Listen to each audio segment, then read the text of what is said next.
Hier wordt nog heel druk werkt.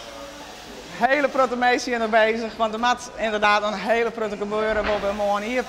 Het zal wel nachtwerk worden in Lauwerzeeg. 10 september verliezen zwaar een grote bron ervoor dat de familie Sterkenburg haar zaak weer van de Groenal opbouwen moest. Een grote puinhoop, zuster. Dat is gigantisch. En er komt een hele drukke periode. Haast krijgt de simmer een beetje hoorn en door leeft naar de dag van de kanaal en dan is opeens alles voort. Dan is het gebeurd. Ja, dat is heel heftig. We zien de jongens met de benen op de bank en ja, wie maakt het weer oppakken, wie wil weer terug. Dus daar hebben we net een moment hoe twijfelt net.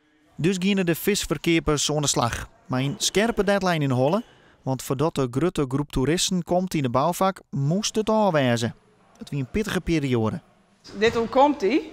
En ja, dan moet het helemaal opnieuw opzetten. Dus dat is natuurlijk heel moeilijk. Ja, dat komt heel volle beetje in.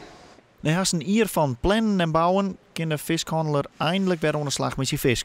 Nou, zoals je hem zien, komen de makreeltjes correct uit de oven waaien, dus die zijn super vers. De eerste makreeltjes? De eerste makreeltjes die we hebben al salm rikken, poon is er al rikken, skool is er al rikken. De eerste rikke visjes lezen alweer in de nieuwe vitrine, klaar voor de verkeer.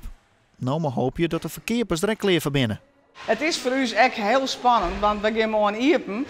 Maar het is al je nieuwe apparatuur, alles moet het echt doen. We zijn er al bijna een jaar uit, dus we moeten er al weer inkomen. En het is ook voor het hoogseizoen weer. Dus het is voor ons al heel spannend. Ja, maar we hadden wel heel veel zin in en we willen het beste de vermijden uiteraard. Ja.